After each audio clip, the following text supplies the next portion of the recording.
Right now at 6, new details after a home in Woodland Hills was burglarized. NBC4 investigates why going after people accused of the crime is an uphill battle. Plus, progress continues to be made tonight on the Canyon fire. A live update on conditions right now with thousands still evacuated. Plus, Melissa. And Kathy, temperatures are still in the 90s and the triple digits. The heat alerts have been extended. We've got the details coming up with your First Alert forecast. NBC4 News at 6 starts with breaking news. And at breaking news tonight at 6, hundreds of firefighters continue to fight the Canyon fire that's burning in parts of L.A. and Ventura counties. Good evening once again, everyone. I'm Colleen Williams. I'm Kathy Vara. Michael has a night off. Now, this started east of Lake Piru, and NBC4 has been bringing you live updates since the very beginning. Crews did make some progress out there today. Containment of this fire now stands at 25%. Fortunately, no homes have been damaged or destroyed, but more than 2,000 people are still under mandatory evacuation orders. NBC4's Alex Rozier joining us live from Castaic tonight with the latest. Alex. Kathy and Colleen, I want to give you a bit of a landmark right now of where this fire is burning. You can see Six Flags Magic Mountain in the distance in Santa Clarita, but most of the homes that are threatened are over here in Castaic. We're right off of Hasley Canyon Road. You can see that the Highway Patrol has a bit of a roadblock here, but the good news is conditions have improved. You can see in the far distance here, the skies are blue. Yesterday, that was a big plume of smoke, so there is some relief amongst the people here, but fire crews say they're not out of the woods just yet. Today, progress on the Canyon fire. Happy to report we've got 25% containment on the fire. More than 400 firefighters fighting flames from the air and ground, tackling this fire that started east of Lake Piru Thursday. So far, no homes have burned. What were the fire crews doing in the last 24 hours to make so much progress? So a combination of well-coordinated attacks, laying in retardant from the air with fixed-wing aircraft, going in with dozers and hand crews to put in fire line. Fire crews have made a lot of ground in this firefighting effort, and that's why so many people lined up today at different roadblocks trying to get back home. If you look right up there, you can see part of the burn zone, and it burned dangerously close to several homes in Castaic, including these homes in the Hasley Estates, which is where Kasha Jones lives. We started talking about, okay, what do we do if we find out it's gone?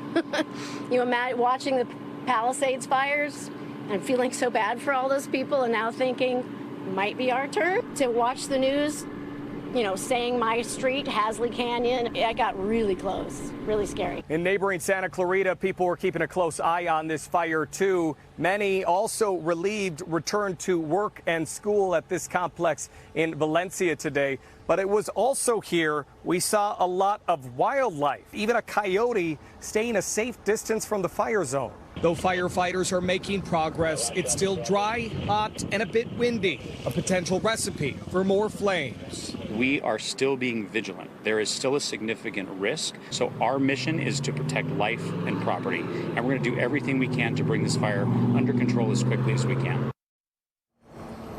But as we come back out live, here's some good news as you look in the far distance. The blue skies tonight and not that big plume of smoke we were seeing about 24 hours ago. Officials say right now this fire is burning mainly in a remote area, only threatening power lines. But as you heard from officials, they are not backing down, and they want you to remain vigilant. 2,700 people still have mandatory evacuation orders, and they are urging everyone who has been asked to evacuate to follow the order.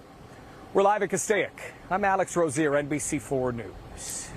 Alex, thank you. And of course, the dry conditions certainly not helping, and the hot weather is not leaving us anytime soon. Meteorologist Melissa McGee joins us once again to talk about our First Alert forecast. Yeah, we're hot and dry right through our weekend. So I want to give you the latest in terms of the observation data close to the Canyon fire. Kathy and Colleen, as we're tracking conditions on this Friday evening. Hasley Canyon, you can see we've got a temperature of 91 degrees, relative humidity and at 26%.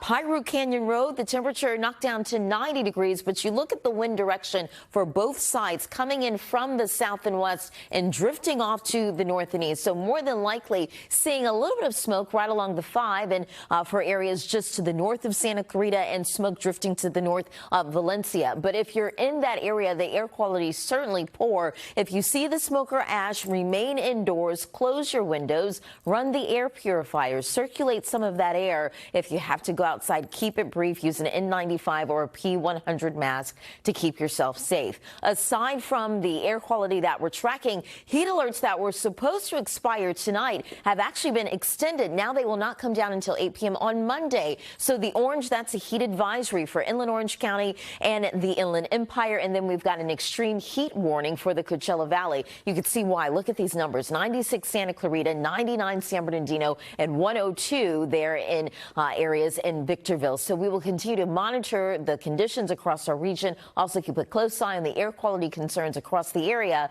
Coming up with your first alert forecast. Kathy, back over to you.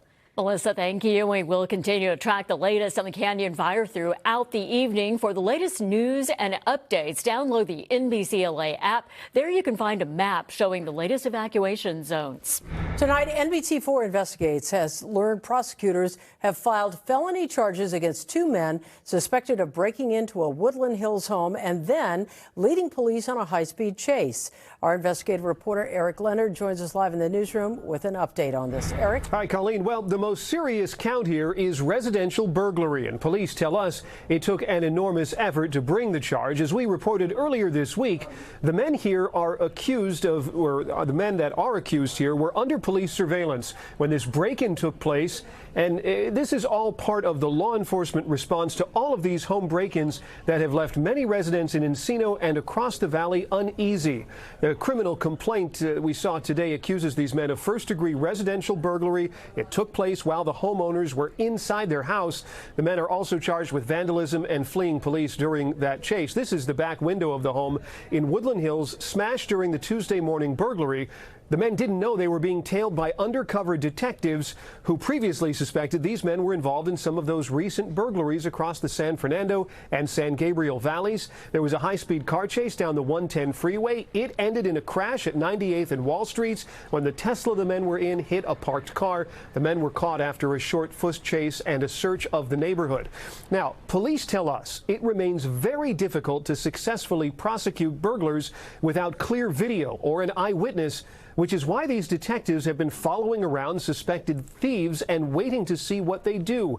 The LA County DA's office told us this afternoon it's filed nearly 800 felony residential burglary cases this year alone. Back to you in the studio. Eric Leonard, thank you. $1 billion. That's how much the Trump administration is telling UCLA to pay to settle claims over anti-Semitism. The administration making that demand today as a result of allowing pro-Palestinian protests on campus last year.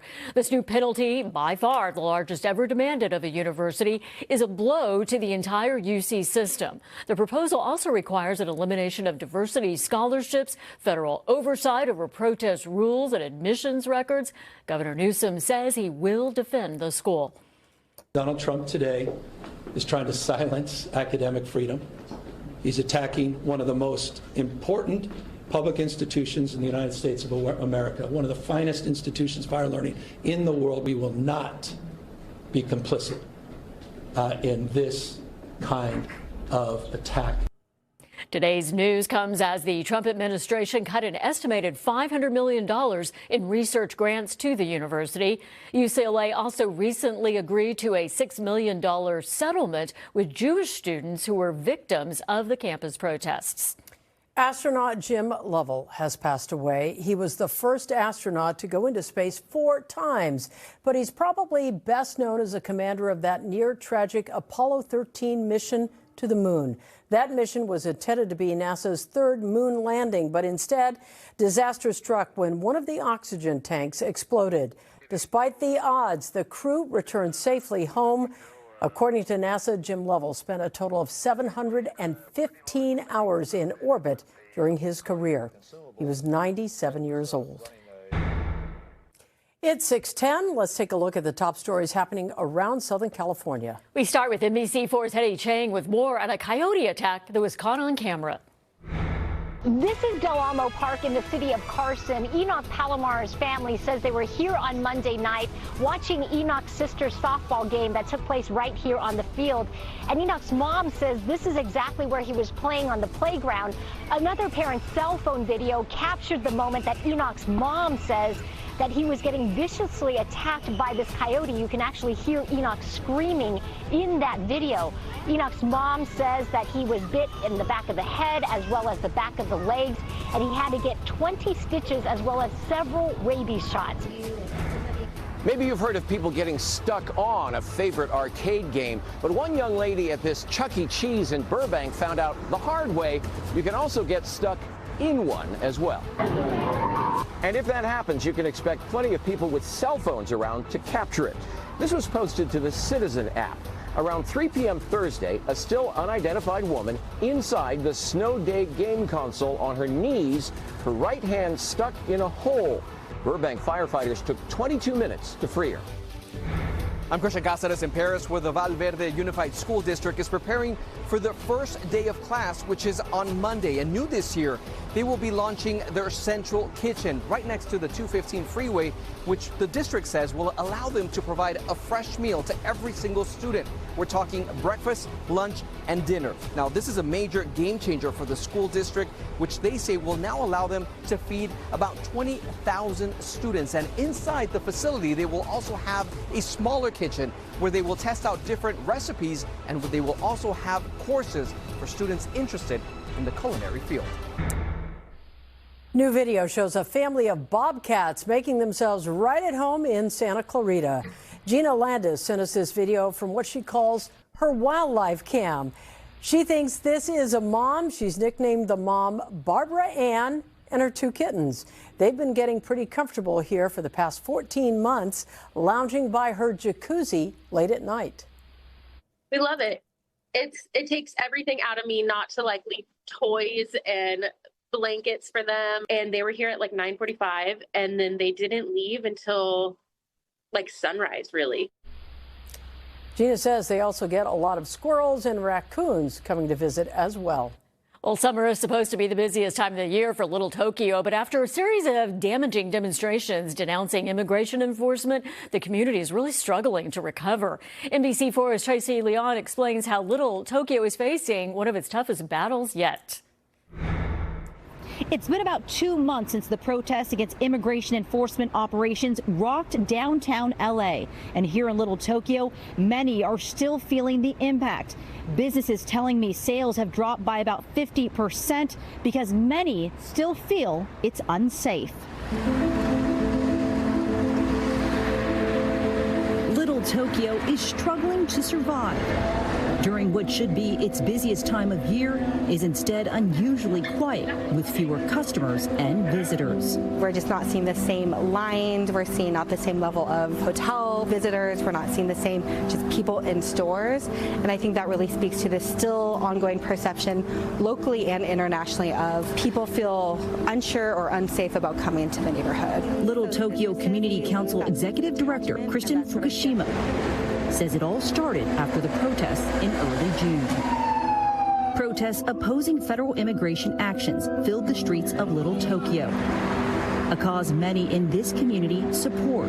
But some of those demonstrations forced businesses to close early when they turned violent, with looting and vandalism. I wanted to let the city know, causing LA Mayor Karen Bass to declare a local emergency and implement a curfew. But few, unfortunately, agitators and these people looting, and it was giving a bad impression of the majority of the people, protesters who were peaceful. Corrado Suto manages the restaurant Daiko Kuya. He experienced a 50% drop in business and has been unable to recoup the losses. It was a ghost town for a few days because nobody, including us, we didn't want to be here. Irene Sukata Simonian's gift shop Bunkado has been in her family for 77 years. She's still recovering from the huge financial setback. 26 cents. Thank you. Thanks. Thank you. Thank you. Bye. My manager crunched the numbers for me, and there was a $50,000 hit just for the few days that we were impacted, because I also chose to continue paying my employees. And while most have reopened, some remain boarded up because they're uncertain about the future. And this issue with immigration is still unknown. You know, it's not over yet. So that's kind of what keeps us on our toes a little bit. For now, the demonstrations may have stopped, but the fallout continues. The bigger problem for business owners is their perception that it's still dangerous. People are afraid of coming here because I got a lot of phone call. Is it safe to go there to dine in? The U.S. Small Business Administration approved disaster relief for downtown L.A., allowing small businesses to apply for up to $2 million in loans to support operating expenses such as payroll, rent, and utilities. But for many, they feel a loan would put them in a deeper hole. It's not like a lot of people have big reserves anymore. You know, they've been really running through all of their kind of like safety nets since the pandemic started. And so I think that we feel like it's a critical time. Last year, Little Tokyo celebrated their 140th anniversary, a symbol of resilience built by generations who faced internment, displacement, and decades of hardship. We've been through a lot of thick and thin periods. You know, this was one of them. It was a major one, but, you know, we've been through other really, really tough times. Little Tokyo is one of the oldest neighborhoods in LA and among the last remaining historic Japantowns in the U.S. Last year, it was named one of America's 11 most endangered historic places, with threats from rising rents and development, and is constantly at risk of being lost with each new challenge it faces. We're only here because we fight for it, but if we all stop fighting for it, we're very quickly gone. Merchants say they'll continue to stand behind peaceful protests in solidarity with immigrant communities and want people to know Little Tokyo is safe, welcoming, and open for business. Business owners tell me they're doing everything they can to stay afloat, but they can't do it alone, and they're relying on the community to come out and support them. Reporting in Little Tokyo, Tracy Leong, NBC 4 News. All right, taking you outside right now, a live look from Catalina Island. I'm looking at all the boats out there. Is there a single space available for the weekend? Doesn't look like it. It's a full house out there. Meteorologist Melissa McGee is here with the full forecast. That looks nice. Yeah, I'd pick that spot for a place to hang out over the weekend. Right? Do you need company? Yeah, come on with, ladies. It's a party. Yes, because it's hot inland, so any place close to the water feels a little better. We'll talk about the details, show you what's going on as you're looking at a live picture outside from our Mount Wilson camera. We've got that hazy sunshine across our region. Conditions today were still hot, not as bad as yesterday. Probably really wasn't that noticeable because we were still above average. So I want to check in on Riverside over the next few days. We had temperatures once again today in the triple digits across the Inland Empire. As we get into our Saturday, we're knocked down to 99, 98 for you on your Sunday. You could see the trend. We are trending cooler, but it's a gradual cooling trend. By this time next Friday, we're down to 93 degrees, so some improvement on the way by then. I want to show you what's going on as we look at our smoke futurecast, because there's several fires that are burning in and around Southern California. The Gifford fire right along the San Luis Obispo, Santa Barbara border there, Santa Barbara County border, that's drifting on off to the north and east. Same thing with the Canyon fire close to Lake Piru. You could see the smoke from that fire drifting to the north and east, really impacting areas in the Antelope Valley as we go throughout the rest of our evening here. And then once we get into Saturday night and into Sunday, the winds shift and turn around, so the smoke really starts to drift across areas in LA County, Santa Clarita, Valencia, even all the way down to Los Angeles. You can see the smoke with an indication of the gray color there. So everyone is on alert. Just monitor your time outdoors over the next few days here. Relative humidity, we're down to 15% there in San Bernardino and down to 16% in Santa Clarita. So the air is dry, especially at the surface. It's all because of this ridge of high pressure in control. 102 Victorville, 78 in Anaheim, 91 Van Nuys, and 95 degrees in Santa Clarita.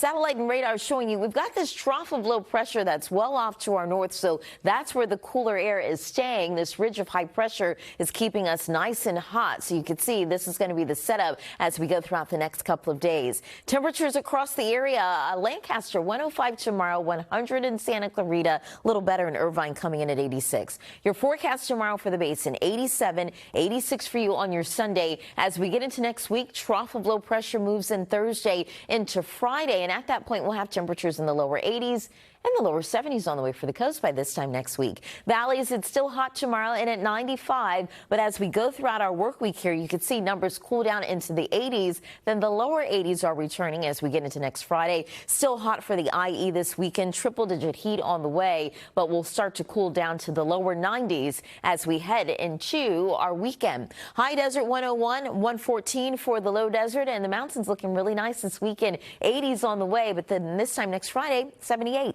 That's your forecast.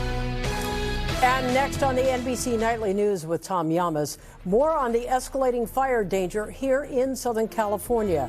West Coast edition of the NBC Nightly News with Tom Llamas begins right now.